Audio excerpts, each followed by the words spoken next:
todo o Ocidente praticamente, que foi influenciado pela cultura cristã, pratica, vive, celebra essa festa chamada Natal. 25 de dezembro é uma comemoração que envolve o mundo todo. As pessoas se reúnem nas suas casas, se reúnem com as suas famílias, há um clima fraternal, um clima de alegria. Procura se envolver o tema bíblico do Novo Testamento, né, sobre o nascimento do Messias, o nascimento de Jesus, e se mescla também com árvore de Natal, Papai Noel, renas, duendes, presentes, todo esse clima de final de ano que muita gente se sente feliz e muita gente mantém essas tradições familiares por muitas gerações. Você que serve a Deus, quer seja judeu, quer seja cristão, que deseja aprender mais da Bíblia, que deseja se aproximar mais de Hashem, de Deus, Akadosh Baruch Hu, Santo Bendito seja, o Criador do Universo, você tem muitas coisas que você precisa saber acerca do Natal. Então o que acontece? A gente começa a ir para o século II, ano 200, indo para o século III, ano 300, é quando vem uma divisão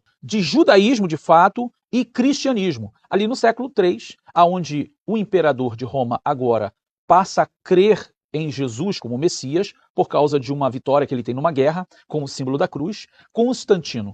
E agora ele passa a oficializar o cristianismo como a religião do Império Romano. Ele se vê como alguém influente que deve fazer alguma coisa pela religião. E ele marca um grande concílio chamado Concílio de Nicéia, que é um concílio muito famoso, onde foram decididas várias coisas. Nesse dia, foi de fato decidido que o cristianismo, ou seja, a fé no Messias judeu, agora não seria mais judaica, agora seria uma fé à parte. Então cria-se realmente uma nova religião chamada cristianismo, onde ela está totalmente separada do judaísmo. E o que vai acontecer? Eles vão ver no paganismo greco-romano oportunidades para estabelecer suas celebrações. Isso não é minha opinião, isso é verdade. O que o cristianismo romano vai fazer?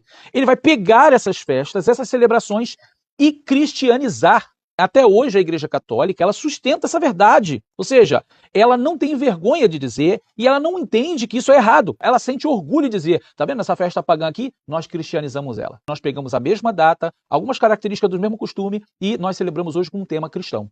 Dia 25 de dezembro comemorava-se o nascimento do Deus Sol, o conhecido como Sol Invictus, o Sol vitorioso, e também o mitraísmo, coincidentemente, o nascimento de outro deus, um deus persa chamado Mitra.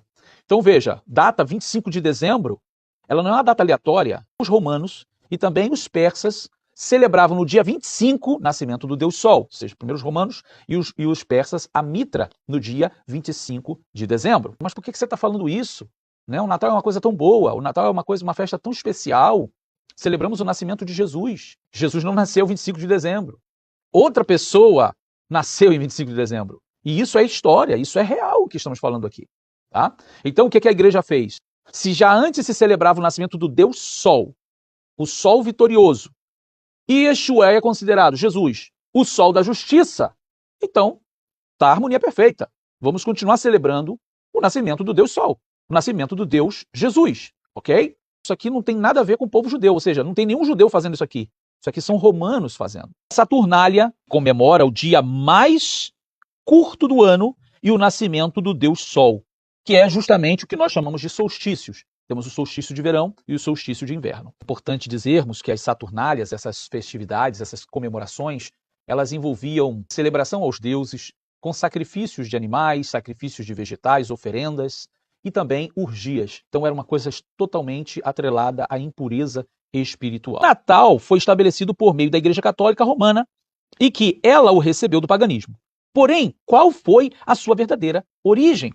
Semíramis, que é considerada pela história oriental pagã antiga como a mãe de Nimrod, ao mesmo tempo mulher, Semíramis se converteu em rainha do céu e Nimrod, sob diversos nomes, se tornou o divino filho do céu. Depois de várias gerações desta adoração idólatra, Nimrod também se tornou em falso Messias, filho de Baal, Deus Sol, e neste falso sistema babilônico, a mãe e filho, Semíramis e Nimrod, encarnado em seu filho Tamuz, se converteram nos principais objetos de adoração. Esta veneração de mãe e do filho se estendeu por todo o mundo, com variação de nomes segundo os países e as línguas para onde foram. Já dentro da cultura romana já existia essa representação de divindade mãe e filho. Olha essa comparação dessas deidades, que não é uma questão de influência cristã sobre povos pagãos, mas sim uma influência pagã antiga que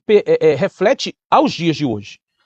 Olhando ainda essas imagens, eu estou trazendo imagens para vocês verem, tá? Não é uma invenção da nossa cabeça. Dentro dessas religiões antigas, dentro do paganismo, você tem essa expressão da idolatria da deusa mãe com o Deus filho, tá certo? Então, novamente, você vai ver aí sempre, em cada cultura, uma divindade com um filho Deus também, né? Ou semideus nos braços. Então, até aqui, antes da gente entrar no tema de Papai Noel, eu acredito que você está compreendendo, espero que você esteja compreendendo, né, que a data de 25 de dezembro, a gente ainda vai ver aqui no calendário hebraico, que não é 25 de dezembro, mas como ela foi aproveitada por Roma. Como Roma se aproveitou daquela adoração pagã antiga, do Sol Invictus e Demitra, para colocar a adoração do Deus Sol, o Sol da Justiça, o menino Deus, Jesus, tá certo? Então, veja que não é uma questão bíblica, é uma questão de cultura pagã sendo, entre aspas, santificado pela igreja, cristianizado pela igreja, e que está totalmente fora dos projetos e da vontade divina, certo?